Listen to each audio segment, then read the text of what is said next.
As a child, I had no inclination to paint. There was art all around me, but I was as disinterested in art as art was in me. It was only as a teenager, when I read Van Gogh's letter to his brother Theo, that I honestly felt art. If it was such a powerful emotion, such an animal urge to express, then it was worth looking at, I thought. So I picked up a brush and I have been painting ever since. Will we discover a more evolved way to express where we stand as a culture at a given point in time? Maybe yes. But as of today, art is the best barometer of where humanity and what humanity has wrought stands.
I paint because it is sunny and happy outside, and I feel like capturing the spring in the air. I paint because I feel something bottled up inside me desires expression. And most often, it is the joy within me that finds its way onto canvas. Which is why I call myself an artist of joy. In fact, it was a friend of mine who called me that. I loved it and I borrowed it.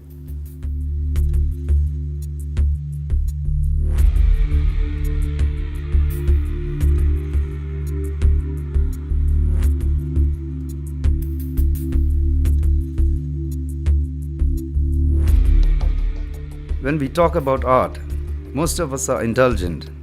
Have you noticed how everyone smiles when they talk of the arts?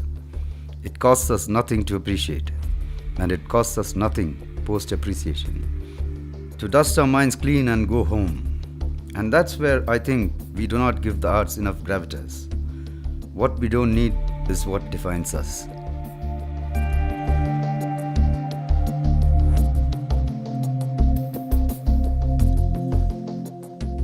The art that we see is the definition of each age in history that we have passed through.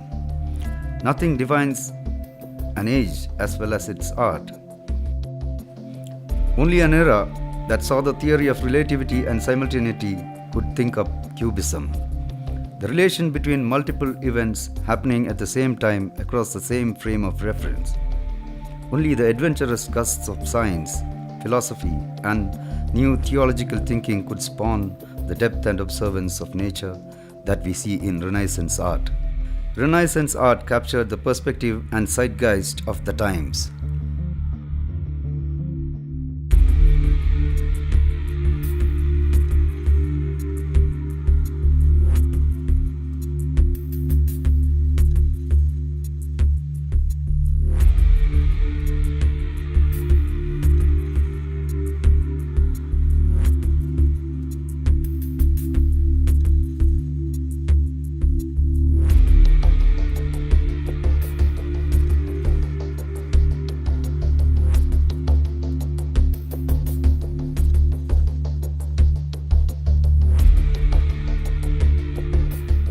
I studied chemistry because chemistry was science and therefore could be alchemized into a job and hence money and security.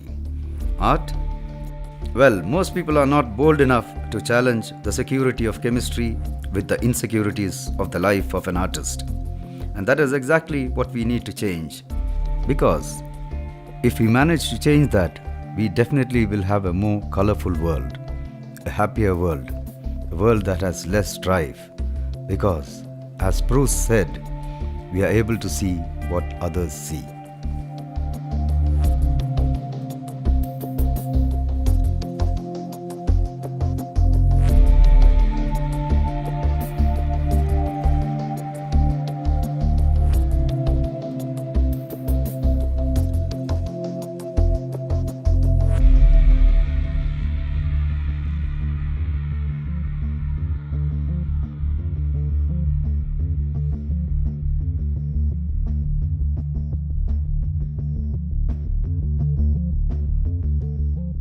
Every artist, I believe, has a purpose.